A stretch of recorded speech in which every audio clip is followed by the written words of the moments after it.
और हमारे दमन दीव और दादरा नगर हवेली में जो लीडरशिप थी वो लीडरशिप ही खत्म हो गई थी। तो लीडरशिप खत्म हुई तो मुझे वहां यहाँ लीडरशिप लेने के लिए आगे आना पड़ा। आपने हमारे बैनर में भी फोटो देखा होगा, तो मैंने कहा था कि भाई फोटो में है ना मोहन भाई डेलकर जी का फोटो अवश्य लगा। आप सब जानते होंगे कि मोहन भाई डेलकर जी मेरे लिए परम आदरणीय थे, मेरे गुरु थे। काफी लोगों को ऐसा भी लग रहा होगा कि ये सिलवासा में क्यों इंटरफेयर कर रहा है। तो जब मैं सांसद नहीं था तभी भी मैं सिलवासा रेगुलर आता था। आज से नहीं, मैं 20 साल से, ये रणवीर भाई वगैरह मुझे जानते हैं, मैं 20 साल से ये यहाँ सिलवासा में रेगुलरली आता ही। और सिलवासा की जब भी कोई प्रॉब्लम रही और कुछ भी हुआ हो तो मैंने अपना कर्तव्य समझकर सिलवासा के लोगों के साथ खड़ा होना उचित समझा। वो बोया साहब का केस हो या फिर वो कंडक्टर हमारी आदिवासी की लड़की जब बैठ कर गई,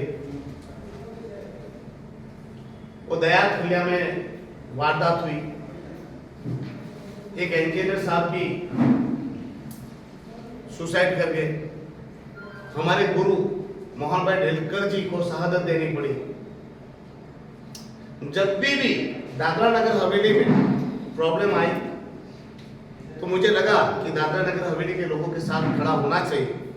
और जब भी दादरा नगर हवेली से फोन आया कि उमेश भाई यहाँ आना चाहिए और इनके साथ खड़ा होना चाहिए, तो मैंने अपना परम सौभाग्य समझा, मेरा कर्तव्य समझा और दादरा नगर हवेली की जनता के साथ खड़ा होना मैंने अपना सौभाग्य समझा।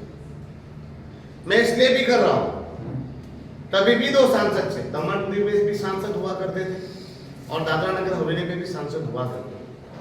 तभी भी मोहन भाई डेलकर दादरा नगर हवेली के सांसद होने के बावजूद जब भी दमन दीव में हमारी लीडरशिप वीक हो जाती थी या हमारी लीडरशिप घुटने टेक देती थी, तब मोहन भाई डेलकर के पास हम आते और उनको कहते थे कि मोहन भाई ये प्रॉब्लम है। तो मोहन भाई बड़े भाई बनकर हमारे दमन दीव की समस्या के लिए लड़ते थे। आप सबको पता होगा 2004 में जब ये ब्रिज हादसा हुआ और मासूम बच्चे उस घटना के शिकार हुए, हमारी लीडरशिप प्रशासन के घुटने टेक कर बैठ गई। हमने मोहन भाई से बात की, मोहन भाई से रिक्वेस्ट की, मोहन भाई हमारे बच्चों के लिए पार्लियामेंट में अपनी छाती पे फोटो चिपका कर न्याय के लिए लड़ गए। उनके साथ पप्पू यादव जी भी थे।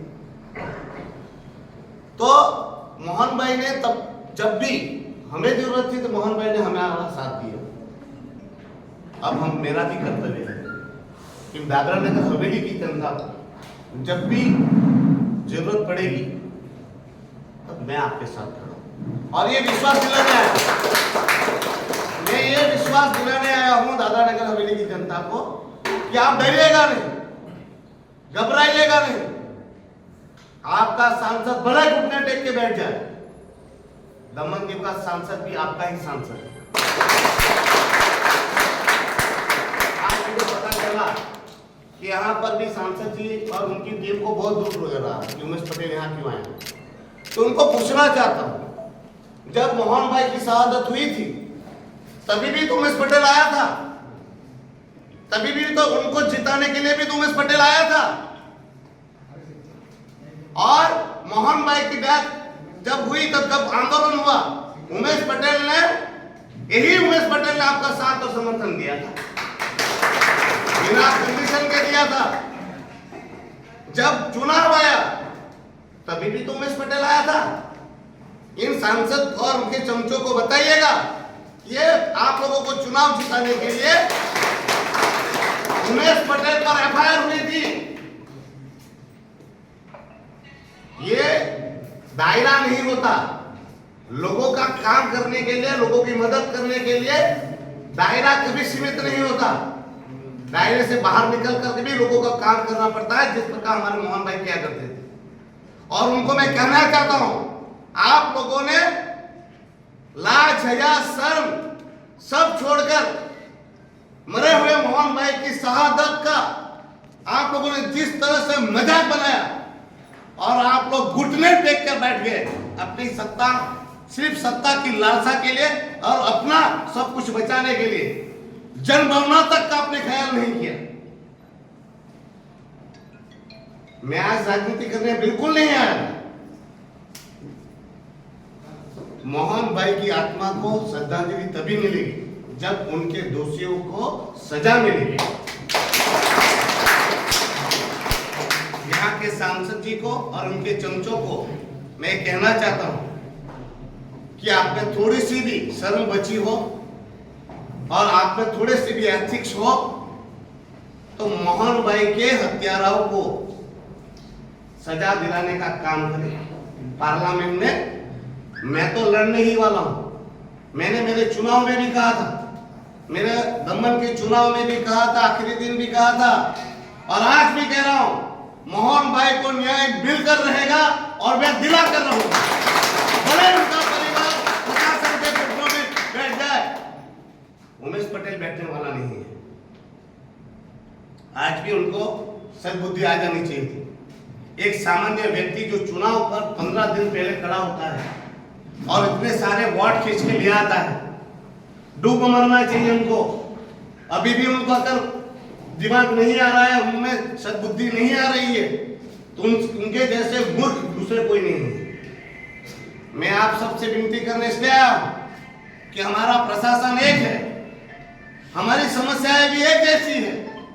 हमारे प्रदेश में जो लोकशाही का हनन हो रहा है, हमारे यहाँ जो हिटलरशाही चल रही है, उसको भगाने के लिए हमारे हर एक प्रदेश के लोगों को एक होना चाहिए। ये तपन भाई बैठे हैं, श्वेतल भाई बैठे, वो पार्टी पॉलिटिक्स करने नहीं बैठे हैं।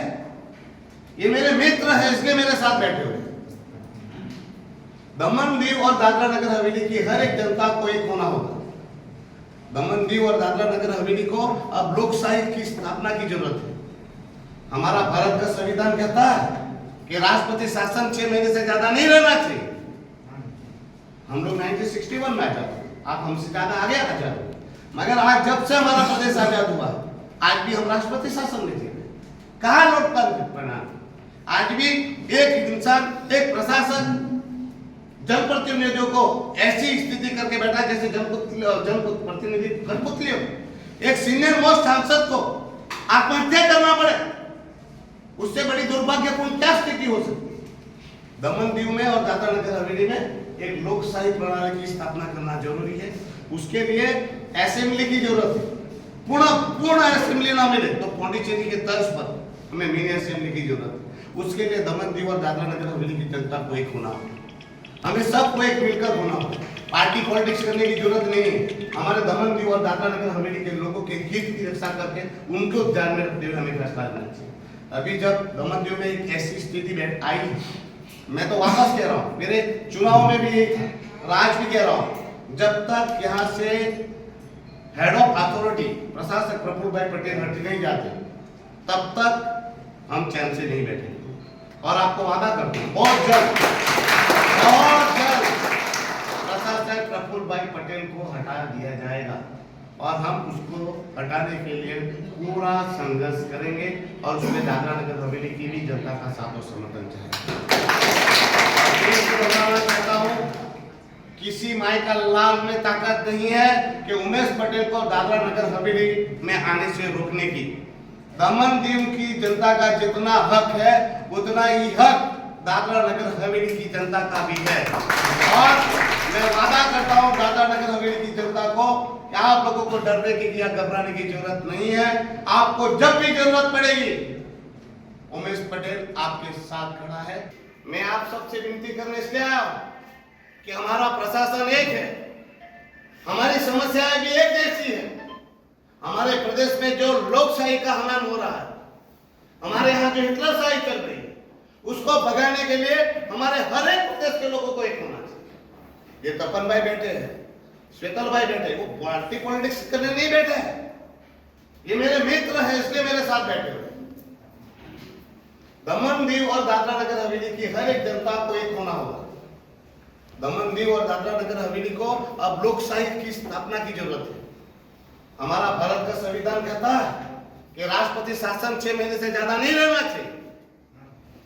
हम लोग 1961 में आजाद हुए, आप हमसे ज्यादा आगे आजाद हुए, मगर आज जब से हमारा प्रदेश आजाद हुआ आज भी हम राष्ट्रपति शासन में जी रहे। कहाँ लोकतंत्र प्रणाली? आज भी एक इंसान, एक प्रशासन जनप्रतिनिधियों को ऐसी स्थिति करके बैठा जैसे जनप्रतिनिधि कठपुतलियों, एक सीनियर मोस्ट सांसद को आत्महत्या करना पड़े, उससे बड़ी दुर्भाग्यपूर्ण क्या स्थिति हो सकती है? दमन दीव में और दादरा नगर हवेली में एक लोकशाही प्रणाली की स्थापना करना जरूरी है। उसके लिए असेंबली की जरूरत है। पूर्ण असेंबली ना मिले तो पौंडीचेरी के तर्ज पर हमें मिनी असेंबली की जरूरत है। उसके लिए दमन दीव और दादरा नगर हवेली की जनता को एक होना होगा, हमें सबको एक मिलकर होना होगा। पार्टी पॉलिटिक्स करने की जरूरत नहीं है। हमारे दमन दीव और दादरा नगर हवेली के लोगों के हित की रक्षा करके उनको ध्यान में रखते हुए हमें फैसला लेना चाहिए।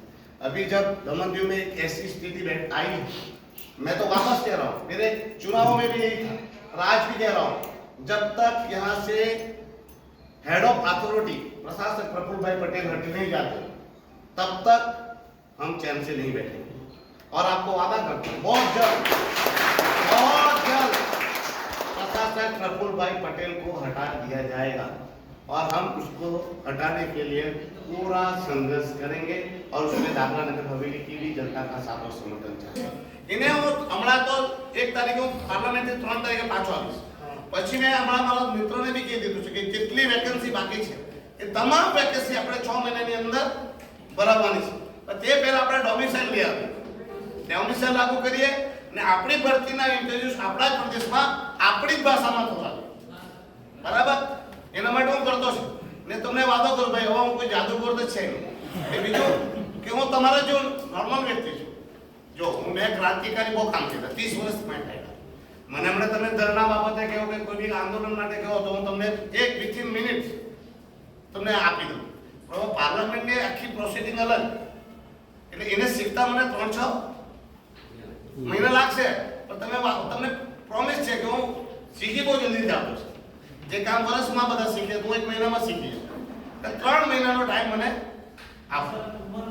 एक भी व्यक्ति टीचर से नहीं, सरकारी ऑफिस में काम करता कोई भी कर्मचारी હવે પણ જે બી પોસ્ટિંગ થાય એને તમારે કોન્ટ્રાક્ટ પર લેવાની જરૂર નથી। હવે તમે ડાયરેક્ટ જ જાઓ, ડાયરેક્ટ રિક્રુટમેન્ટ કરો ને નિયમિત રેગ્યુલર રિક્રુટમેન્ટ કરો। ડિસિઝન ન્યૂઝના બીજા વિડિયો જોવા માટે ચેનલ સબસ્ક્રાઇબ કરો અને બેલ આઇકન બટન પર જઈ ક્લિક કરો। સ્વતંત્ર અને આઝાદ પત્રકારત્વની મદદ કરવા નીચે આપેલા થેન્ક્સ બટન પર જઈ ક્લિક કરો, મદદની કિંમત નિશ્ચિત કરો અને ડિસિઝન ન્યૂઝની આ સફરમાં અમારા સાથી બનો।